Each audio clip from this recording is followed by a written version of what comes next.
사랑하는 성도 여러분, 안녕하십니까? 2016년 1월 27일 화요일 새벽 예배를 살아계신 하나님께 드리도록 하겠습니다. 다 함께 찬송가 369장 함께 찬양하시겠습니다.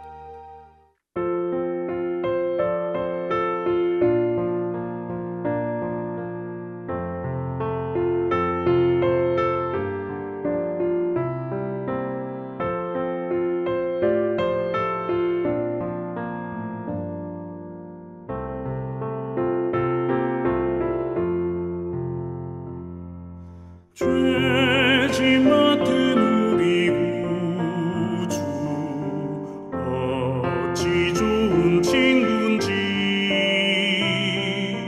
걱정 근심 무거운 짐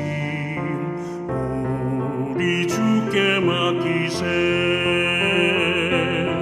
주께 고함 없는 고로 받지 못하네. 사람들이 어찌하여 아뢰 주를 모를까. 시험 걱정 모든 괴로움 없는 사람 누군가 부질없이 낙심 말고 기도드려 아뢰세. 이런 진실하신 친구 찾아볼 수 있을까. 우리 약함 아시오니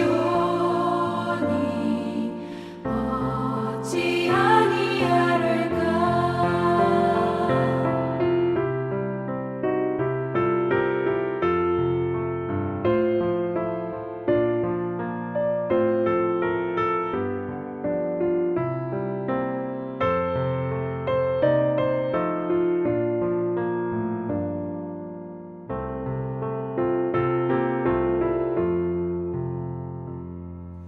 근심 걱정 무거운 짐 아니 진짜 누군가 피난처는 우리 예수 주께 기도드리세. 세상 친구 멸시하고 너를 조롱하여도 예수 품에 안기어서 참된 위로받겠네.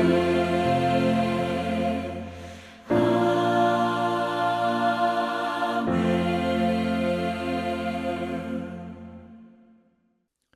오늘 함께 나눌 말씀은 마태복음 7장 1절부터 5절까지의 말씀입니다. 비판을 받지 아니하려거든 비판하지 말라. 너희가 비판하는 그 비판으로 너희가 비판을 받을 것이요 너희가 헤아리는 그 헤아림으로 너희가 헤아림을 받을 것이니라. 어찌하여 형제의 눈 속에 있는 티는 보고 내 눈 속에 있는 들보를 깨닫지 못하느냐. 보라, 내 눈 속에 들보가 있는데 어찌하여 형제에게 말하기를 나로 내 눈 속에 있는 티를 빼게 하라 하겠느냐. 외식하는 자여, 먼저 내 눈 속에서 들보를 빼어라. 그 후에야 밝히 보고 형제의 눈 속에서 티를 빼리라. 아멘. 마태복음 5장부터 7장까지 계속 이어지고 있는 산상순을 묵상하면서 신앙인의 삶의 방식에 대해서 말씀을 나누고 있습니다. 오늘의 본문 7장의 시작은 독선적이고 무자비하게 남을 비판하고 정죄하는 문제에 대해서 언급을 하고 있습니다. 7장 1절 말씀 함께 보면요. 비판을 받지 아니하려거든 비판하지 말라. 예수님이 말씀하실 때 분명히 그 당시의 대상, 즉 바리새인과 서기관의 외식적인 신앙생활을 두고 하신 말씀이었습니다. 하나님을 누구보다 잘 믿는다라고 생각했던 그들이 신앙의 이름으로 자기와 같이 못한 사람들을 비판하고 깔보고 무시하는 독선적인 태도를 가졌기 때문에 의도적으로 그들에게 하신 말씀이에요. 이 말씀은 현재를 살아가고 있는 수많은 교회에게, 또한 그리스도인들에게 하시는 말씀이기도 합니다.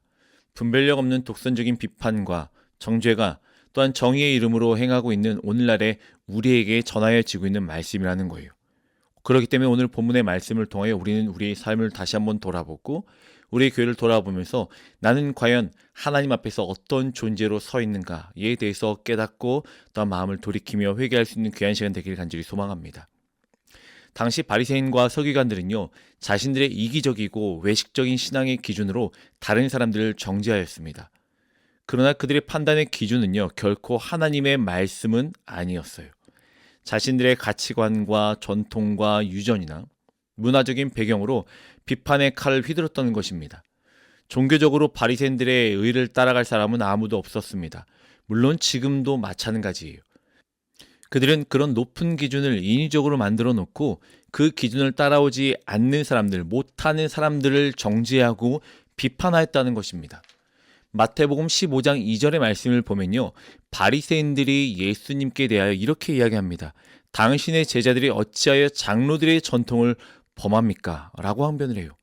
이 말은 곧 왜 당신은 우리가 지금까지 가르쳐 왔고 전통을 세웠던 모든 것들과 다르게 가르치며 행하고 있습니까? 라고 이야기를 하는 것입니다.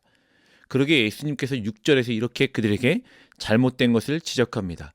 너희의 전통으로 하나님의 말씀을 폐하는도다. 예수님은 요한복음 7장에서 바리새인들을 가리켜 속보다 겉을 더 중요시 여기는 사람이라고 말씀하셨고 8장에서는요.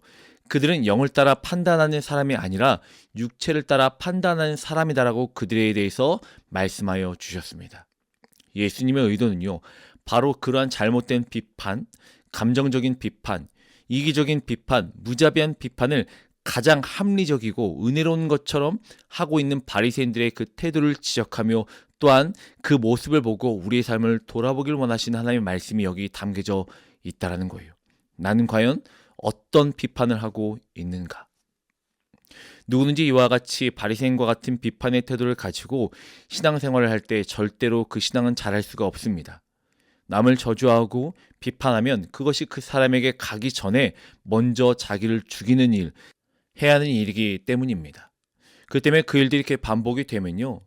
영은 잘하지 아니하지만 연륜과 경험만 쌓아짐으로 그것을 통하여 또한 비판하고 지적하는 일들이 계속 반복적으로 일어나게 됩니다. 남을 비판하고 정죄한다는 것은요. 그 기본적인 베이스에 자신은 의롭다라는 뜻을 가지고 있습니다. 이러한 사람은 자기가 죄인이라거나 잘못됐다라는 말을 하지 않습니다. 대신 다른 사람들의 허점이나 실수만을 꼬집어 비판합니다.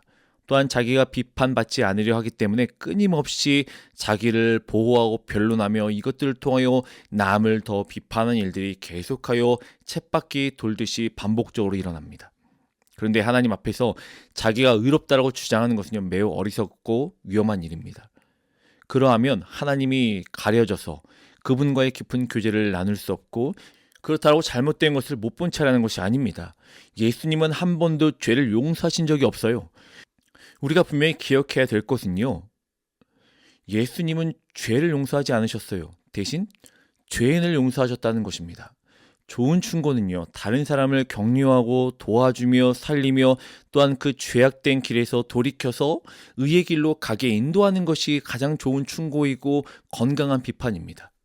무자비하고 독선적인 비판을 하라는 것이 아니라 정말 사랑하는 마음으로 정말 그를 세워주고 또한 그 죄에서 벗어나게 하기 위해서 도와주고 애쓰며 축복하는 그 길을 함께 걸어가게 하기 위해서 우리는 그에게 좋은 충고를 또한 죄에 대한 경고를 해야 된다는 것을 이야기합니다. 야고보서 4장 11절 12절의 말씀은요. 형제들아 서로 비방하지 말라. 형제를 비방하는 자나 형제를 판단하는 자는 곧 율법을 비방하고 율법을 판단하는 것이라. 내가 만일 율법을 판단하면 율법의 준행자가 아니요 재판관이로다. 입법자와 재판관은 오직 한 분이시니 능히 구원하시기도 하시며 멸하시기도 하시느니라. 너는 누구이기에 이웃을 판단하느냐. 아멘. 예수님이 비판하지 말라고 하신 말씀에는요 몇 가지의 뜻이 있어요. 첫 번째는 1절에서 말씀을 나눴던 것처럼 말씀대로 우리가 다른 사람을 비판하면 우리 자신도 하나님으로부터 똑같이 비판을 받게 된다는 것입니다. 그것은 곧 하나님은 완전하시기 때문에 그분의 비판은 완전하고 흠없고 공평무사하지만 인간의 비판은 비록 그가 선하고 의로운 사람이라 할지라도 불완전하고 공평하지 못하다는 뜻입니다. 또한 자기가 비판하는 그 일에 있어서는 옳을지 몰라도 또 다른 어떤 일에는 자기도 비판을 받아야 할 일들이 많을 수 있다라는 뜻을 가지고 있어요. 사랑하는 성도 여러분, 우린 모두는 죄인입니다. 우리에게는 오만과 편견이 있고 이기적인 동기와 욕심이 내 마음 가운데 있습니다. 그것을 아무리 숨기려고 해도 숨길 수 없는 것이 사실입니다. 우리는 불완전한 존재이기 때문입니다. 완전할 수 있다라고 생각할 수 있다라는 것은 착각입니다. 우리가 보고 듣고 느끼는 모든 것에는 오류가 발생할 수밖에 없습니다. 그러게 우리는 잘못된 정보를 듣고 잘못된 판단을 할 수밖에 없는 불완전하고 연약한 존재입니다. 또한 우리의 비판이 건강하지 않음은요, 시간과 공간과 또한 여러 가지의 제약을 받는다는 거예요. 자라온 환경과 부모의 영향력, 문화적인 배경의 차이에 얽매여 있으므로 그로 인하여 사람의 가치 기준과 판단이 모두가 다르다는 것입니다. 그 때문에 우리가 누군가를 비판하는 것은요, 내 기준에서 비판하고 내 성격과 내 상황 가운데 비판하고 옳고 그름을 판단하다 뿐이지 그것은 온전하지 못하다는 것입니다. 사람들은 겉으로 옳고 그름을 말하고 정의감을 말하고 있지만 정의감 뒤에는 인간의 본성이 그대로 자리 잡고 있다는 사실을 기억해야 합니다. 말을 합리적으로 하기 위해서 하나님을 갖다 붙이고 정의라는 말을 갖다 붙이긴 하지만 진리라는 말도 갖다 붙이긴 하지만 결론적으로 우리는 연약하고 부족하고 불완전한 존재이기에 우리의 모든 판단은요 다 거짓될 수도 있다는 그 사실을 우리는 기억해야 됩니다. 예수님이 이러한 우리의 모습을 너무나 잘 아셨기 때문에 우리에게 비판 대신 사랑을 할 것을 명령하셨어요. 비판하지 말고 격려하기를, 미워하지 말고 사랑하기를, 정죄하지 말고 용서하기를 말씀하셨다는 겁니다. 예수님이 비판하지 말라고 하신 두 번째 이유는요, 우리가 남을 비판하면 비판받은 사람이 우리를 똑같이 비판하기 때문입니다. 2절 말씀이요. 너희가 비판하는 그 비판으로 너희가 비판을 받을 것이요 너희가 헤아리는 그 헤아림으로 너희가 헤아림을 받을 것이니라. 이 말씀은 어떤 사람을 비판할 때 사용했던 비판의 내용과 그 기준을 가지고 그대로 내가 비판을 받게 될 것이다 라는 것이에요. 이 말은 결코 내가 다른 사람보다 낫지 않다라는 뜻이며 내 안에 그런 비판의 요소가 계속하여 우리 안에 있다는 사실입니다. 바울은 이렇게 이야기합니다. 로마서 2장을 보면요. 그러므로 남을 판단하는 사람아 누구를 막론하고 내가 핑계하지 못할 것은 남을 판단하는 것으로 내가 너를 정죄함이니 판단하는 내가 같은 일을 행함이니라. 비판받을 일이 없는 사람은 언제나 용서하고 관용하고 상대방의 실수와 허점에 대해서 이해를 합니다. 그는 언제나 사람을 위로하고 격려하며 축복합니다. 예수님은 상한 갈대를 꺾지 않으시고 꺼져가는 등불을 끄지 아니하신다는 말씀을 하시며 그 마음으로 죄인과 세리와 창녀와 버려지고 소외된 사람들을 만나셨어요. 그들을 위로하시고 그들을 치유하여 주셨습니다. 심지어 십자가에서 자기를 죽이는 사람들까지도 정죄하거나 비판하지 아니하시고 그들을 용서하여 주셨습니다. 사랑하는 성도 여러분, 우리의 내면은 우리의 본성은 악한 것들로 가득 차 있어요. 하나님의 말씀이 아니면 우리는 결코 이것들을 깨끗하게 될 수 있는 어떠한 방법이 없습니다. 때문에 우리가 보고 있는 그 비판의 내용들이요, 우리 안에 있는 죄의 모습 그대로라는 사실을 기억하고 남을 비판하는 그 내용이 다시 돌이켜보면 그것이 나에게 적용이 된다는 사실을 잊지 아니하는 여러분이 되었으면 좋겠습니다. 마지막으로 예수님이 비판해서는 안 된다는 이유는요, 자신에 대해서 너무 우리는 무지하기 때문입니다. 3절 말씀을 함께 보겠습니다. 어찌하여 형제의 눈 속에 있는 티는 보고 내 눈 속에 있는 들보는 깨닫지 못하느냐. 본문의 원어를 살펴보면요, 티라는 것은요, 톱밥의 한 알갱이, 겨 한 조각만큼 굉장히 작고 눈에 보이지도 않는 어떤 그런 것을 의미합니다. 그러나 들보라는 것은요, 석가래, 통나무를 뜻하고 있어요. 즉 티와 들보를 결코 비교할 수 없을 정도로 굉장히 큰 것들이 우리 안에 있고 굉장히 작고 보이지 않을 만한 그 잘못된 것들이 상대방에게 있는데 우리 안에 있는 것을 보지 못하고 아주 작은 그것들이 전부인 양 비판하고 있는 것에 대해서 지적을 하고 있는 거예요. 내 형제에게 발견된 티는 내 안에 있는 어떤 들보와 비교할 수 없을 만큼 우리 안에 있는 들보가 너무나 크다는 것이. 우리는 다른 사람을 열심히 관찰합니다.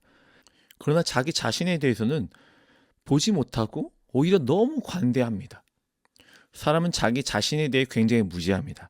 그러나 특별히 자기의 죄와 허물에 대해서는 더욱 무지하고 오히려 이것들을 배척합니다. 우리는 그렇기 때문에 우리 자신을 먼저 알아야 합니다. 우리 자신을 알기 위해서는 어떤 기준점에 우리 자신을 내비춰야 됩니다. 그 기준은 바로 말씀이에요. 말씀 앞에서 우리 자신을 돌아보고 우리 자신 말씀 앞에서 얼마나 하나님 기뻐하시는 삶을 살고 있는가, 내 죄에 대해서 깨닫고 내 허물에 대해서 깨닫고 그것을 하나님 앞에 회개하는 삶을 살아내야 합니다. 우리는요, 우리 자신을 너무 모른다라는 아주 큰 함정 속에 빠져 살고 있습니다. 4절 말씀이에요. 보라, 내 눈 속에 들보가 있는데 어찌하여 형제에게 말하기를 나로 내 눈 속에 있는 티를 빼게 하라 하겠느냐. 우리 안에 눈에 보이는 티보다 더 큰 들보와 같은 죄가 있는데 우리가 누구의 죄를 용서하고 우리가 누구를 비판하며 우리가 누구에 대해서 판단할 수 있겠느냐라는 것이에요. 결론적으로 예수님께서는 이렇게 5절의 말씀에 말씀하십니다. 외식하는 자여, 먼저 내 눈 속에 있는 들보를 빼어라. 그 후에야 밝히 보고 형제의 눈 속에서 티를 빼리라. 아멘. 우리가 먼저 해야 될 것은요, 남의 티를 생각하고 그 티를 뽑아내려고 하는 것이 아니에요. 먼저 우리가 선행되어야 되는 것은요, 나의 들보를 빼내야 합니다. 문제는 나입니다. 내가 먼저 반성하며 마음을 돌이켜 하나님의 마음을 품으면 상대방에게 영향을 끼치며 변화의 물꼬가 튀어지게 될 것입니다. 잘못된 것이 보여진다 하였을 때에 먼저 멈추어서서 나 자신을 돌아보고 비판하기보다는 더욱더 사랑할 수 있는 마음들을 허락해달라고 기도하며 그에게 다가가 격려하고 도와줄 수 있는 그 마음의 상태를 유지하는 것, 즉 나의 들보를 먼저 빼고 하나님 앞에서 우리가 살아가려고 힘쓰고 애써야 되는 것, 이것이 저와 여러분이 먼저 해야 될 일이라는 사실을 기억해야 합니다. 사랑하는 성도 여러분, 말씀 앞에서 우리 자신을 돌아보며 죄인된 우리를 사랑하신 하나님의 크신 사랑에 감사하며 말씀에 따라 정죄하고 비판하기보다 용서하며 사랑하게 더욱더 힘쓰며 애쓰는 우리 사랑하는 성도님들 되시길 주님의 이름으로 간절히 축원합니다. 우리가 해야 될 것은요, 비판하고 정죄하기보다 죄인인 나를 먼저 사랑하시고 찾아와 주셨던 하나님께 감사하며 이 감사의 마음으로 나도 그와 같이 그들에게 다가가 손을 내밀며 용서하며 그들을 품어주며 기도하며 축복하는 삶을 살아내는 것, 이것이 진정 하나님이 원하시는 그리스도인의 삶이라는 사실을 기억하고 오늘 하루도 내가 먼저 손 내밀고 내가 먼저 사랑하고 내가 먼저 품어줄 수 있기에 힘쓰며 애쓰며 말씀 앞에 우리 삶을 매 순간 돌아보기에 최선을 다하는 우리 사랑하는 성도님들 되시길 주님의 이름으로 간절히 축원합니다. 함께 기도하겠습니다. 우리를 너무너무 사랑하신 하나님 감사합니다. 말씀 앞에 우리의 삶을 먼저 돌아보기를 원합니다. 내가 하나님 앞에서 어떤 삶을 살아야 되는지 먼저 우리 삶을 돌아보는 그리스도인이 되길 원합니다. 남의 티를 바라보며 그것을 정죄하고 비판하는 삶이 아니라 말씀 앞에 보여지는 나의 너무나 큰 그 죄악된 모습을 회개하며 하나님 앞에 더욱더 무릎으로 나아가는 그리스도인이 되어지길 원합니다. 우리에게 그런 마음들을 허락하여 주시옵시고 이 마음을 가지고 또한 세상에 나아가 나의 이웃과 형제를 용서하며 사랑하며 또한 그들을 올바른 길로 인도하기에 힘쓰며 애쓰는 오늘이라는 은혜를 허락하셨던 하나님께 감사하며 오늘도 하나님이 기뻐하시는 삶을 살아내도록 축복하여 주시옵소서. 사랑합니다. 주님, 예수님의 이름으로 기도합니다. 아멘. 오늘 하루도 말씀 앞에 우리 삶을 돌아보며 하나님이 가장 기뻐하시는 삶을 살아내기에 힘쓰며 쓰는 우리 귀한 성도님들 되시길 간절히 소망합니다.